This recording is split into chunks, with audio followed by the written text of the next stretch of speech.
Welcome to the podcast, where something is amiss, something is a mess, and we'll discuss some things MS, multiple sclerosis. This podcast is meant to tell the stories of those living day to day with MS, from before they were diagnosed, getting that diagnosis, the aftermath, and where they are today in their journey with multiple sclerosis. And now, let's get on with the show. Welcome to Some Things MS. Welcome, everybody, back to Some Things MS, a podcast that I started a while back to talk about all the stories we can talk about to bring attention to multiple sclerosis, including people who are living with it, people who are supporting folks who are living with it, and then all the others, the folks that are doing all the other hard work and research and fundraising, and a person like Erika Barnum, who's with us today, who works at the Society. So welcome, Erika. Thank you so much for joining us. Yeah, I'm so excited to be here. Thanks for inviting me, Bobby. Yeah, so we'll just kick off real quickly. Tell everybody a little bit about. Everybody knows you, but just for the people who don't, tell a little bit about yourself, an intro, and then we'll get into kind of your involvement in the Society as well. Yeah, so Erika Barnum, I know many folks in Colorado do know me. I've been involved with Bike MS for a number of years, but I'm a native, born and raised here, left for a few years for college and came back. It's my home, and I work for the Society now, and I've loved every minute of it. Nice, yeah, and we're so happy to have somebody. I mean, your entire crew, everybody I've worked with in the 20 years that I've since I've been diagnosed. It's just they're all passionate about this cause, and so it's been lovely working with the Society. Where did you go to college? Just wondering where was out of state for you? Chico State in California. Nice, yeah, that's kind of fun. Yeah, it was a good time. Cool. I'm not a native. I at this point I'm getting close to, though, I think that tipping point of being a native. I've been here 25 years. Oh yeah, more than enough. I think I don't know what the rule is. I'm not quite half my life, but I feel like 25 years is a long time. I'm invested. I would say so. Yeah. I know there's a lot of natives who are like, you'll never be a native. But I'm not one of them. If you're here and you've been here a while. Yeah. Embrace the. I mean, I love everything about Colorado living, so I feel like I'm a native. So let's talk about just kind of maybe walk through where you started at the Society to where you are now, just your journey, with that career path. Yeah. So prior to working here, I did in-home therapy and worked for the school districts with a focus on autism and really helping out families and kids in that world. And I got to a point where I was like, I don't know if I can be playing with kids for 3-4 hours at a time the older I get. So I kind of was really involved with a Bike MS team at that time. I started my journey in 2012 as a rider. I didn't know anything about MS. I didn't know anything about Bike MS. All I knew is that some friends of mine were doing it. And after Bike MS Colorado weekend, they would come back and just be the happiest I had seen them. They loved it. They said it's a summer camp for adults. I can't wait to do it every year. And I'm like, I got to get in on this, Yeah. I wasn't a cyclist at the time, but I was like, I'll try riding a bike. I used to like it when I was a kid. I'm going to join this team. And so that's really where my journey with the MS Society started. Was in 2012, joining Team ATX from the Colorado Ride. That's awesome. And that, by the way, that ride hangover is real, and not just in the physical, like maybe I had a little bit too much at the beer garden hangover, but the true like event hangover is just so when you're at the kind of tail end on Sunday, and we'll talk a little bit more about the event later. But yeah, you can see that hangdog look in people's eyes. It's like, oh, I can't believe I've got to go home to this normal life again when I've had this, like you said, kind of wonderful weekend of commiserating with folks that are all working towards one cause. So. Yeah, totally. I know for me, I experienced a little bit of depression that following week when I was a rider. It's so spot on. So I joined as a rider on the team. And I remember that first year riding, crossing the finish line on day 2, just sobbing. I was absolutely sobbing. One, my body had given out on me because I had never ridden that far before. Two, I was emotionally drained because I had met so many people who were living with MS. I experienced the program at the overnight, and it just, all of that collided that Sunday afternoon, and I just lost it. And I will tell you, to this day, you will see me crying at the finish line, whether I'm staff or riding, because it's just so impactful every single year. So, and it's such a great point. I was going to bring it up in a moment, but I'm glad you brought it up on your own, because it just shows how impactful it is. And I'm getting emotional just thinking about all the people that I've seen. You know, one of my favorite things to do, if I've got the time and energy, is to sit there at the finish line and just watch as people are coming across, because like you said, it's been 2 days of torture on your body on a bike, and who knows what the weather's bringing, and all this wrapped up. And I'll never forget. I mean, it's indelible. The people that I've met coming across, or just seen, even if I haven't had the chance to meet them. There was a lady who, like you said, came across and was just immediately breaking down in tears, and she openly said, "I can't believe I finished this. I didn't think I could do it," and just, and her whole family around her. It's just an amazing. And if you're not in this with your eyes wide open, I invite you to do that. That's when you're going to really get the benefit. If you joined a team, it's awesome that you did, with no real impact other than you saw people having fun, and you were open to learning about the people you were riding for, and that's a lot. That's where that really just cements home how important this is. And if you're a rider on a team, this is new for you. Definitely talk to folks at the rest stops. Talk to the people. Typically, the people who are supporting the rest stops have MS. Know people with MS are doing it for this reason, so you can learn a lot about why you're doing this ride. So anyway, on with your journey through MS. So you started as a rider, and we shed a lot of tears.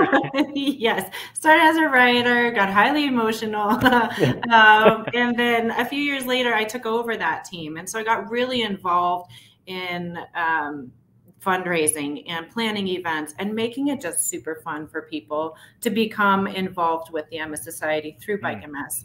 And I ran that for a number of years. And then this opportunity opened up. The society was restructuring, and they were hiring for a development manager for Bike MS specifically. And a few people at the society said, "Hey, you know what? You got some good things going with your team. Have you ever thought about coming to work here?" And I was like, "No, but I do like what I do with my team. And if it's anything like that, sign me up." So that's when my journey started here at this society in 2017. I became staff, started as development manager. 2 years into it, I ended up being promoted to the ride director for Colorado and Wyoming. And did that for a couple of years. And now I am senior director for Bike MS, and I am working on 5 different rides. And so that's really fun. It's really fun. Yeah, each ride is different, right? I mean, they all have their own personality and rider groups, and so that makes it fun to kind of be involved in each and immerse in each of those. Yeah, it's really fun to be learning about different rides, because I was in my own world really with Colorado and Wyoming. And now to be learning about like Los Angeles or Kansas City and some of those other ones, it's been really fun to get to know the teams across the country and really helping to make an impact on a bigger scale than just Colorado, Wyoming. Yeah, and how big is Colorado compared to other bike rides in the country? Yeah, well, we are the 5th out of 53 rides. We're number 5. So Colorado's top 5 in terms of fundraising. I think we ran about 1,600 participants last year, which is pretty good for us coming out of the pandemic. We're working to get riders in the door again, but I think we're working hard, and the folks that we do have really enjoy themselves. And if they're new to the ride, they really leave that weekend feeling like they are a part of something. And so that's our goal. Whether we have 3,000 people like we did it back in the day, or 1,600 now, our goal is to create that community. And I think it shows with just where we are at in the nationally ranked rides. Yeah, and you mentioned, I mean, it's tough coming back from COVID.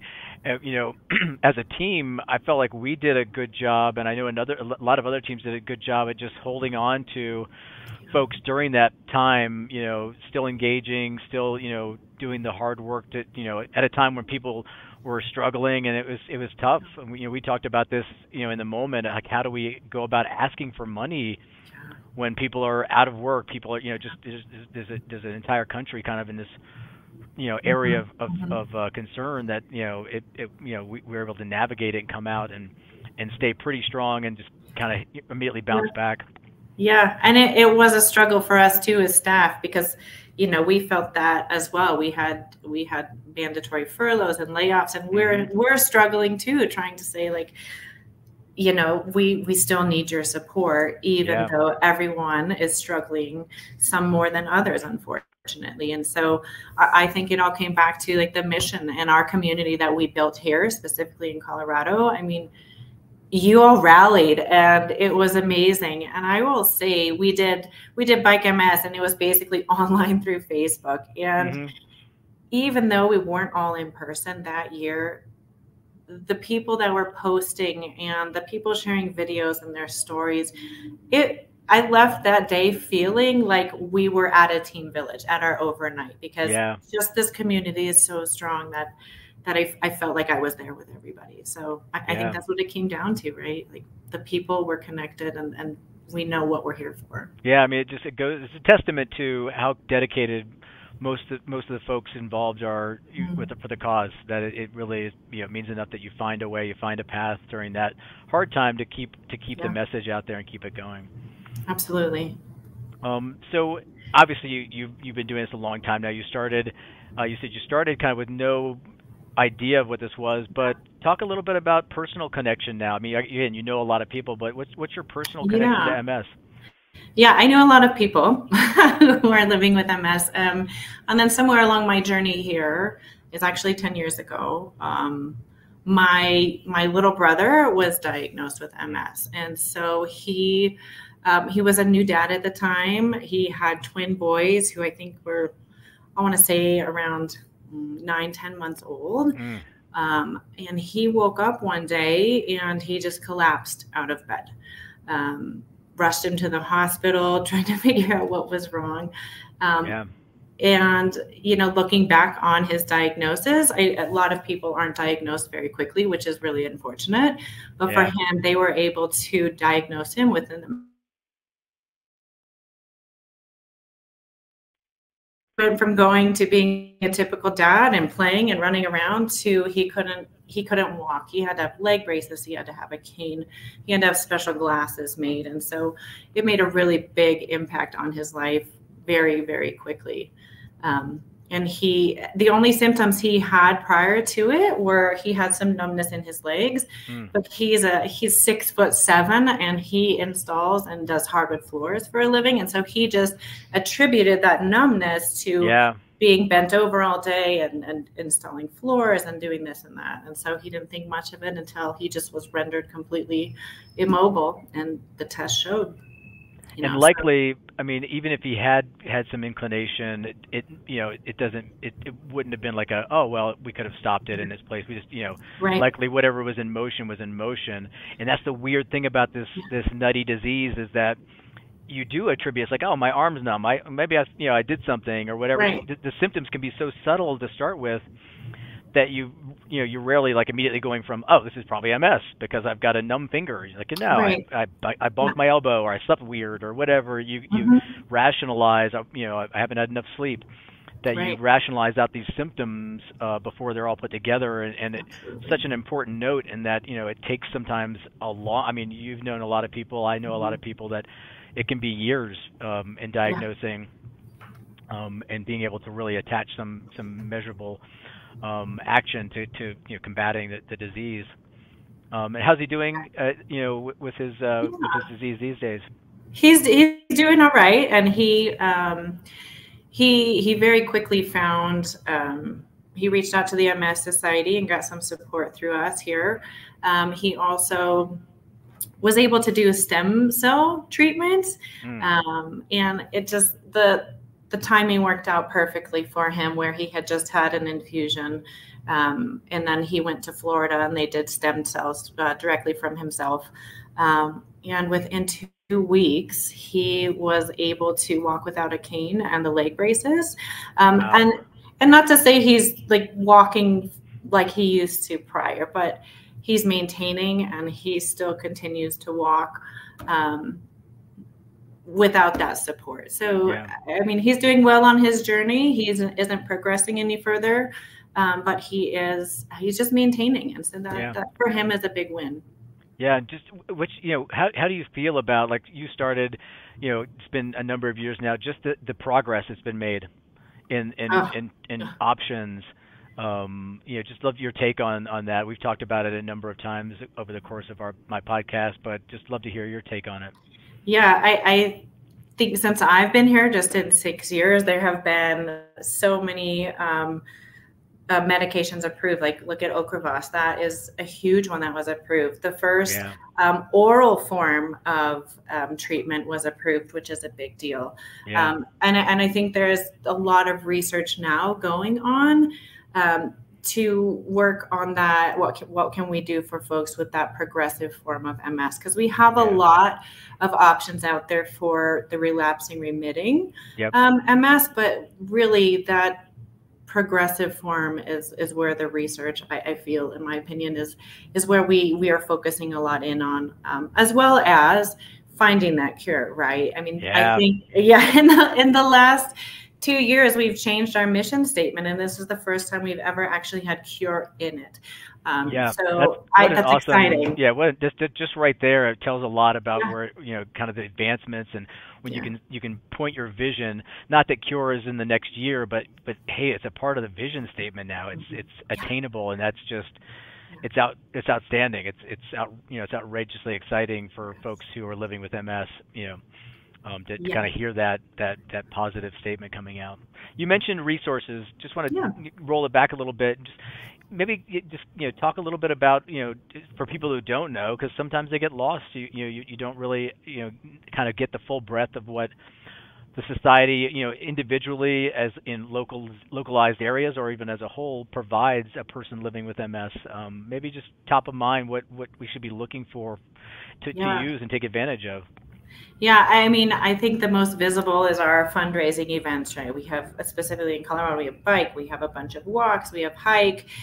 There's some DIY things going on here, which is great. And I think those are the most visible, right? But what you don't see are our navigators, who are just the backbone of this entire organization. And navigators are there, and they take in call after call after call, and they help direct people to finding a neurologist. They direct people to resources, such as maybe you need a cooling vest because it's extremely hot and you don't have air conditioning in your house. Sometimes financial assistance can be given. And I think they also help to navigate. You finding maybe a support group if you need it, or any programs that are going on. Any research studies that might need participants in them. So that navigator is basically the core of our society, which it should be 100%. That's our focus. We're here for people and their caregivers living with MS, and that's extremely important. So I think those navigators are a resource that can point people in many, many directions. I know one thing that is unique to Colorado, and I love this. They are also a bike team. I'm going to plug bike just a little bit, but the Home Builders Foundation here are connected to our navigators, and they do home modifications for folks living with MS. And so there's just so many things going on and so many resources through that navigator program that you can get plugged in, and resources wherever you are at on your MS journey, wherever your caregiver might be on that journey with you too. So there's a lot of things that navigator program is nationwide. That's not just a local program. So a person can call, they can go online, and it sounds like this should be, if not your first action, definitely an early action. I know I've talked to so many people, and it is overwhelming sometimes. You get that diagnosis and you don't even know what to do with it. Maybe you've never even heard of multiple sclerosis, and so it's completely scary abyss of what's next. And these folks are they're deft at guiding you through what's next. and making it an easy transition into, advocacy and attention to what you need to do to make your life, make your life improvements as you go through the process. Yeah, they are the most amazing people, and I think they have the toughest job of all of us. And the society owes them everything, because that's the heart of our organization. And this is not there's no cost to talk to a navigator. It's free service. So again, there could be, hey, if you're getting a jacket or maybe some extended services, like you said, a home builder modification, that could be, but just talking to these folks, getting the information, and when you need them, they're there. And yeah, definitely, if you haven't seen it and you're new to this, or even if you have questions now and you've been in this in this space for 20 years, it's still a great resource. You don't want to miss out on. Absolutely, wherever you are at on your journey, they are there. If you just need someone to talk to, they're there for that too. That's awesome. It's really an incredible program to connect everybody. Invaluable. What they need. Invaluable. Yeah, absolutely. So So let's talk a little bit about the events, because that's an important piece. Obviously, they have to, some may volunteer, but lots of the stuff you guys do at the society costs money. And I always love touting the fact that the MS Society does a great job at allocating their funds. I mean, they get great. If you're ever grading out like charitable organizations and how they allocate funds, the MS Society is at the top of that list and how they go about this. They go to so many different areas, but maybe let's just talk a little bit about, and we'll talk about some of the events too, just as we end up the conversation. Let's talk about how the funds are allocated once they get in the door, and how they go about, being used. Yeah, I do love our organization in that sense, is that we really work to utilize the dollars given to maximize how we could support people, right? I think all of those things I mentioned before, the Navigator program, connecting with outside folks that can support as well. A lot of our money goes to that. Another area that our money goes to is research. And we fund so many projects, not only locally, but globally. And so I think that's huge. In Colorado alone, I know I was fortunate enough to go to one of our team kickoffs for Team Left Hand a few weeks ago, and they brought in some PhD candidates. They brought in Dr. Brett Fling, who are all a part of the CSU. They're part of the sensory motor neuroimaging lab up there. Yeah. Which this year, this is something new, we'll be able to tour their lab Ride Weekend, because it's right on campus. So that's super so cool. Awesome. Yeah, I mean, I can't believe that's going to happen. It's just, again, it's going to be what a tactile and just visceral way for people who are doing this. Like, I just got done riding 75 miles or whatever. I can now walk in and see the impact that I'm having as a rider, or if I have MS, I can see what's going on to improve my life behind the scenes. That's a cool touch that I was excited to hear is happening. Yeah, you'll get to see exactly where your dollars are going, which is very cool. But they're running 3 research studies out of there currently, and it all ties together, right, in certain ways. I attended that left-hand kickoff. I, even as a staff, didn't know they were doing some of these things. I learned about it. I reached out to my brother because, as I said, he has gait issues. And one of the research studies they're currently working on is how to improve gait in folks living with MS who one leg is significantly impacted over the other. And that's how my brother is. And so I think I was excited to share that with him, and I was excited to get him to connect it. And just knowing that the work I do on a daily basis, the work you do as a participant, a fundraiser, and just getting the word out there, like, it takes all of us to make things happen. Yeah. And so the research grants that we give and the support we give to caregivers living with MS with our dollars, and just, the needs of people with MS, such as like in-home care type of stuff, all of the funds we receive are put to good use, in my opinion. So I think it's just really exciting that we can see locally 3 research projects funded at CSU, where we are at, really making an impact. And those dollars you fundraise are going right to that. And I mean, that's the kind of stuff I love to see and keep my pulse on too, because I want to let the people that are donating to me during fundraising opportunities, that I can return the back. It's like, hey, just so you know, this isn't possible without you, and here's the impact you're making. The society does a great job in the portal when you're donating to say, hey, well, you just donated $50, great, you just applied this to this person. $200, wow, here's your impact. Here's how you impacted a person.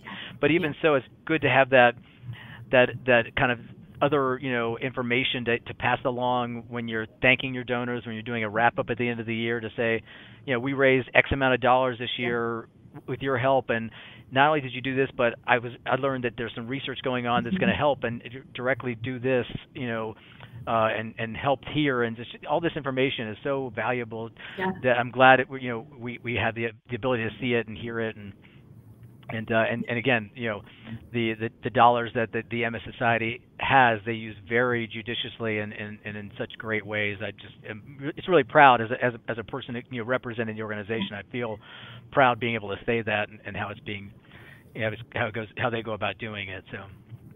Yeah, and Bobby, you and I attended that conference a couple of years ago, and they had all the research laid out there for you. So you can walk and look at the posters, and you actually had a chance to talk to the researchers themselves. And I thought that was really cool to be able to see. It was really cool to be able to go there with you and see what is happening with the money that we bring in. And so, it's cool.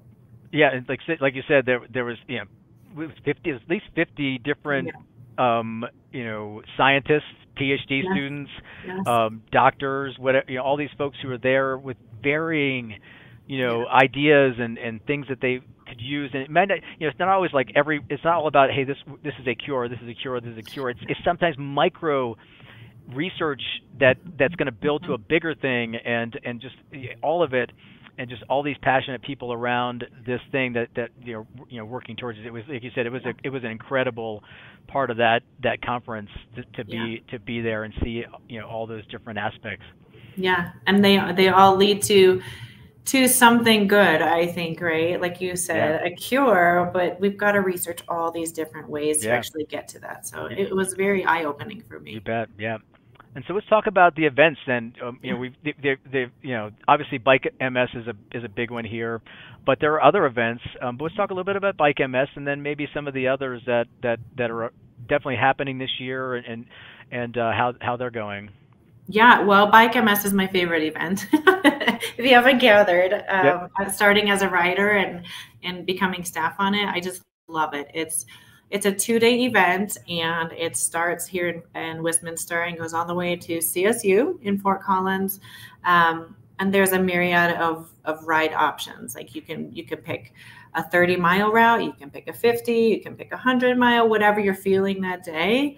And you just go out and you ride and you experience it. And when you get to CSU, we have this amazing team village and amazing just overnight program and beer garden and all kinds of stuff. And it's just so fun to hang out and get to connect and meet all the people that, for me, I've been talking to on the phone, or I've been trying to get in touch with, and you're all there. So it's so great for me. I just absolutely love it. It's the best time. I look forward to it every summer. And then you come back and you have those moments where you're crying because it's almost over, and 2, because you've connected people. And that's what this ride for me is all about, is connecting people and having them share with their networks, and just making MS aware in the community. It might not be through riding a bike, but as you said, we do have other events here too. Walk MS is coming up May 4th. So what, a month away now? I know. Wow. That came up. Wow. That comes up quickly. Yeah. Yeah. We have Walk MS Denver. We have them up north. We have one in Grand Junction, some south, I think as far as Pueblo. So we've got quite a few options to walk. We also have a Hike MS event, which is fun. I get to participate in that one as just a person and not a staff. And so that's super fun. And that's the end of July. Registration's open for that. It's a great time. You get to hang out at the top of the mountain and just this amazing view. And then there's a couple DIYs. There's some golf tournaments. There's some brewery fundraisers. There's just all kinds of things happening within this market that anybody and everybody can attend. And I love that piece of it. You can do one event. You can do all three, whatever you want. Back to Bike MS real quick. Just if you're watching and you're new to this, and you want to get involved, a couple of things I wanted to point out. You have a lot of, like you said, a lot of ride options. There's riders of all skills, so there's always somebody to ride with if you're looking for somebody to chat. If that helps you get through the event. And even if you can't if you choose the 75 route, you can't make it. There's support is incredible at this event. I mean, the team that you put together to support the event can help you out if you have mechanical issues or physical issues or mental issues, whatever it is. Yeah. They're there for you if you need to get a ride in to the finish line or to the end point. Don't let that deter you from joining. And the other thing I wanted to point out, if you don't know how to start, even you could just pick a team, or you could reach out to the team at the local society to connect you with a team. Yeah. They'll talk to you about. I know because it's happened. They'll talk to you about your kind of how you fit in and find you a good team fit. Yeah. So there's lots of ways to start to get involved. Or you likely even know somebody, like the way you started, is like, I just happen to know somebody who's doing this event, and why not join? So there's so many ways to get up and start. And also, the fundraising can be daunting. Most times teams will help you out with that. We do it as a team for people who are new and maybe a little inexperienced in fundraising. We get team funds that we kind of hold in place to help people out if they're struggling a bit in that first year of getting their footing on how to fundraise. Because it does take some time to learn and get comfortable with for folks, and we don't want that to be a deterrent either for somebody getting involved if they're really excited to. Yeah, and I also think too, don't let not being able to ride a bike for more than 10 miles deter you, right? Like it's not about the distance that you ride. We also have virtual rider options, so you can be involved with your team. And be a virtual rider. You can support them at the finish line. You can support during the year. You can volunteer. You can get involved. Yes, you can get involved as a volunteer because we need so many volunteers. Our events wouldn't happen without them. So much like the navigators are the backbone of the organization, our volunteers are really the backbone of all of the events we put on. We could not do it without them. And so those are two perfect examples of how to get involved, even if you don't feel like you could ride a bike or walk or whatever. Yeah. Volunteers, sign up as a virtual rider and get involved that way. I also think you brought up it's can be intimidating to fundraise. And teams do definitely help out with that. The staff is very, very good at helping you talk through like what you're comfortable with. Is it a Facebook fundraiser? Is it sending out letters? There's so many options. Matching gifts. Does your employer match your gifts? So many people hit their fundraising minimum with just one donation because their employer matches, or somebody who's donated to them, they've asked them to go to their employer and match. And so I think that's a big thing that is not necessarily out there all the time, because why would it be, right? Like, you're supposed to fundraise. How do I do it? Well, okay, here we go. So employees are huge. Employers are huge also in terms of there's so many employers and organizations who really want to get their employees engaged with each other, and volunteering as a company is huge. Starting a team as a company and using it as your company picnic, great. Like, why not do that? Have Bike MS be your company picnic. We've already got the tents for you. We've got the food for you. Free food. There you go. All the logistics are done. Yeah. I never thought about it. I love that idea. So I mean, your staff is here to help you, whether it's bike, walk, hike, DIY, whatever you're doing. We just want you to be here with us as part of this community, and we'll get you plugged in however you're comfortable. And that's what I love about this. Yeah, that's so awesome. I love the great tips there at the end, and I appreciate you being on with us. Anything else before? I've got some fast 4 questions for you. I'm going to throw some stuff at you, but just before we finish that up, anything else that we missed that we might want to cover, as far as what's going on? I think we did a kind of a great job of running through the garden on this one. I think so. I think we've talked about a lot. I think we're Good. Cool. Here we go then. I've got 4 quick questions for you, just rapid fire, and you just answer top of mind. Taylor Swift or Metallica? I'd say Metallica, actually. Metallica. Yeah. Awesome, yeah. Don't shoot me for that. No, but you can still like Taylor Swift, but man, Metallica's top of mind. Yeah, no, she's great. Yeah. But I would lean Metallica probably too, yeah. All right. Or Zeppelin, one of the two. Okay, when you're riding your bike, uphill or downhill? Downhill. What's your favorite? Downhill. Yes. Yeah. Downhill. See, I'm completely opposite. I'm a white knuckler going downhill. I'd much rather go uphill. I like to go as fast as I can. I'll do the uphill to get the reward of the downhill. I hear you. What's the most unique? And I'm gonna excuse myself because I do dress pretty strangely on day 2 typically. The most unique biker outfit you've ever seen? Oh, outfit. Biker or outfit?